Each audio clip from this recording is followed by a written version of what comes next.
you still sitting there thinking how I can realistically state in many videos now that I can list 1,000 cards, 1,500 cards in less than an hour? Well, if you are, this video is for you. Mind you, this is part 2 of the series. The first video showed how I scanned in the cards, how I organized them with chaos sorting, all of those fun pieces, right? This is the in-depth, in the weeds of how do I take the cards from scans, import them into Card Uploader, and import them into eBay. This is a very big portion of this chaos sorting method, and how do we add the cards, right? You can't make money without listing cards. So here we go. Stay tuned if that's something you're interested in. All right, let's hop on in here. So I want to show you this first. So this is essentially where we ended in the last video when we scanned the cards in.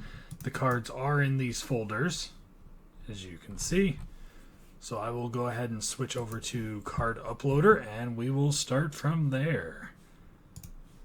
Alright, so good old Card Uploader. We go to ungraded cards on the left hand side here. And this is not a teach you how to use Card Uploader video. This is a here's how I list cards quickly video.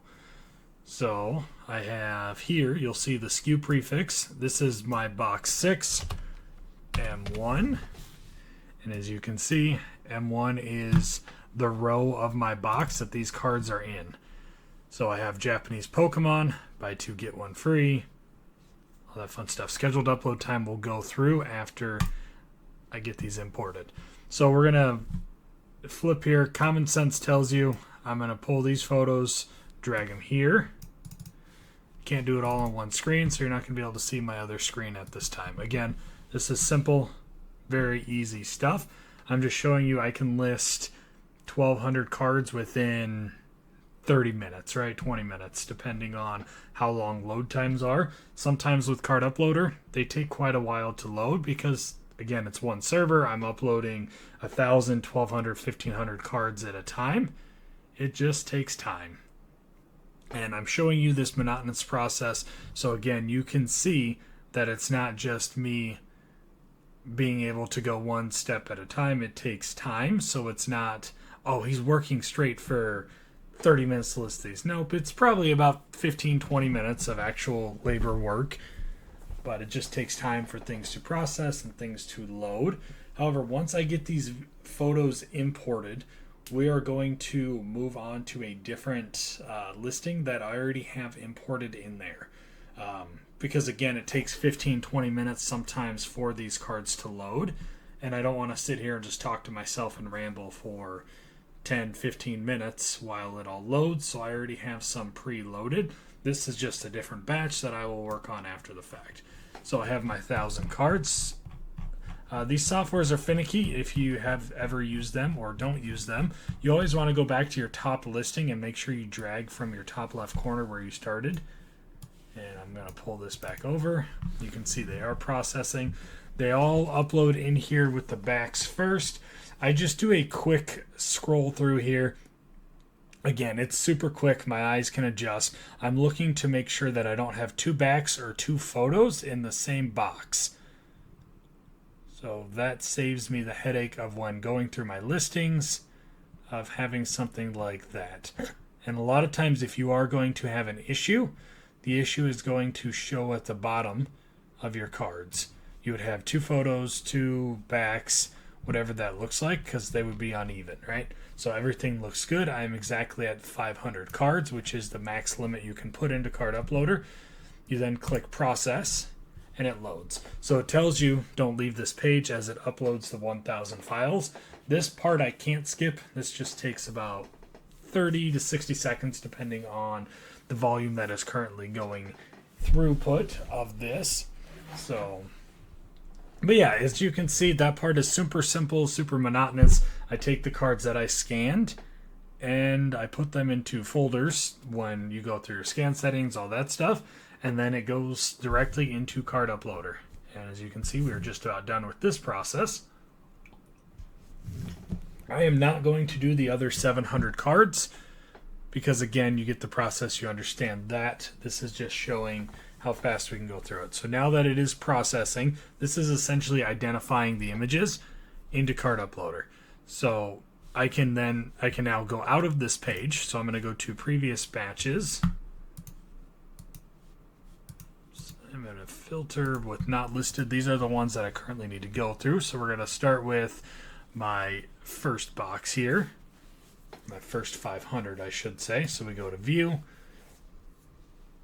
And again, my price floor is $1.99. The first thing I look at is I sort by TCG player price to see if there's any cards that are above the $1.99 threshold. Again, this takes an average of everything, so reverse hollows, master balls, all of that kind of stuff. So I always go to eBay listed to see what they're currently listed for. There's some for $1.10, $1.69, so I'm safe doing my $1.99 floor.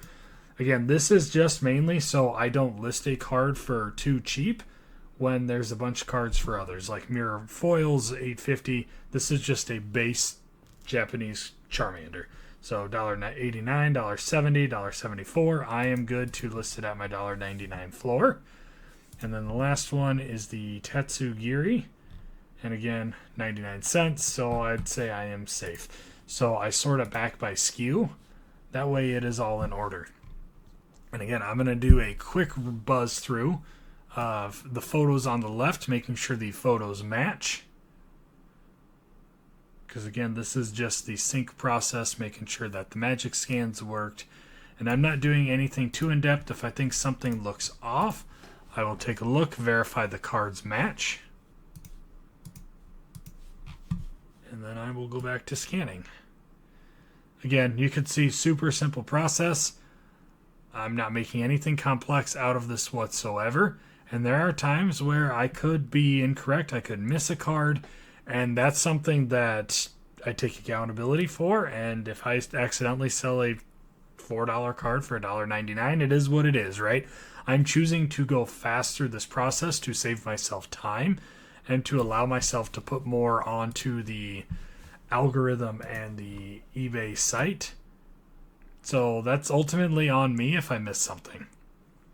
And sometimes the magic scans are incorrect, and I'll get a message of, hey, is it this card or is it your photo? And then I'll go in and correct it. Very, very rarely does that happen, but it does happen, right? The system's not perfect. Now, if I had reverse hollows or hollows in this batch, I would more in-depth check them. Again, these are base commons. Nothing crazy. If a magic scan system can't pick up base commons, there's probably an issue, right? And I probably would not use that software. Hence, I don't use other softwares. So we continue to go through here. And again, you can see we're, if I can find my time, we're just kind of scrolling through. And we're 7 minutes into this video. And we're almost done with our first 500 cards. And that's with me talking, narrating, kind of walking through my process. And I'm scrolling a bit slower than I usually do, because again, talking. So you kind of get the point here. I thought I saw one that was mismatched. Nope. So I'm going to go back here and fast scroll. Now I'm just looking for colors. Again, if I miss one, I miss one. I'll deal with it on the back end. Alright, looks good. So now my 500 cards are good to go. The first step for me is manage duplicates. So as you can see, there are a lot of duplicates in this lot. Again, I want to reiterate, I don't sort, I don't sift, I don't do any of those pieces. These are 500 cards I picked out of my 6,000 card purchase, and I threw in stacks. So 206 duplicates for 113 unique cards. I confirm it. Again, I'm not too worried about my SKUs. I know they're in 500 batch increments. I know where to find them. It might take me an extra 30 seconds if the card's not where I think it is, right? I don't know about you guys, but anyone that sells cards to this volume, you can flip through a stack of 100 cards in less than 5 seconds. So, not too terribly worried about that. My next step, and this is just something I started doing, not encouraging you to do it, not do it. This is just something so I'm not dumping 1,000, 1,500 cards on my store at just a random time. I have continued listings. I go to schedule upload time, and I usually do it for an hour from when I'm doing these, because then I'll get it listed and everything will be kosher. So I'm actually going to do it for 1 p.m.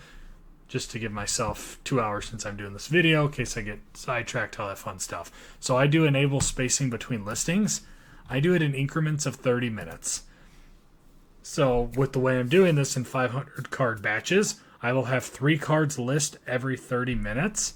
I'm going to apply here. I'm going to scroll down to the bottom and show you. They're going to list every 30 minutes until April 19th at 3:30 p.m. So that's not saying that I don't have other exports that are doing it. I will now have a minimum of 3 cards list every 30 minutes. Now I think I've done 2 or 3 other spreadsheets in the last couple days like this with 500 cards. So we're talking 5-6 cards every 30 minutes are going to list, which is pretty awesome.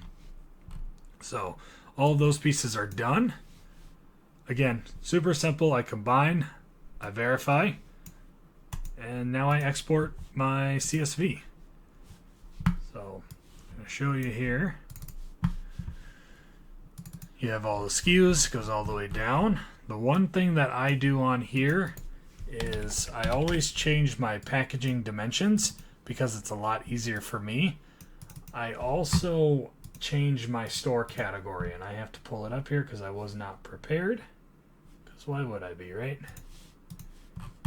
So when I talk store category, the card uploader only allows the parent subcategory. It doesn't allow the child. So I go in here, I get my Japanese card store category code. I didn't want that. A lot of times it's easier to type it rather than do what I just did because it changes your entire format. But so got that in there. All right, then I'm going to save this spreadsheet. I always save it in the same folder. My imports, ready for import. And as you can see, I would then go into eBay and import this file. Simple, easy. That's how you do it, guys. It's that fast. I listed 500 cards in less than 12 minutes, which is just incredible. So if you think about the time I spent on the scans, all those different pieces, we're at about probably 30 minutes total with narrating, with talking, to get 500 cards listed. So when you multiply that, my 1,200 cards usually takes me about 45 minutes to an hour to get 1,200 cards listed. That's pretty awesome.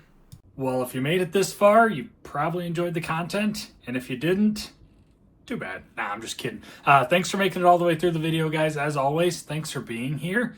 If you have questions, comments, or just want to give me your opinion on the process, drop a comment below and I'll probably make another video about your comments. Nah, I'm just kidding. As always, drop a like, drop a subscribe if you enjoyed the content. Thanks for being here. We'll see you in the next video.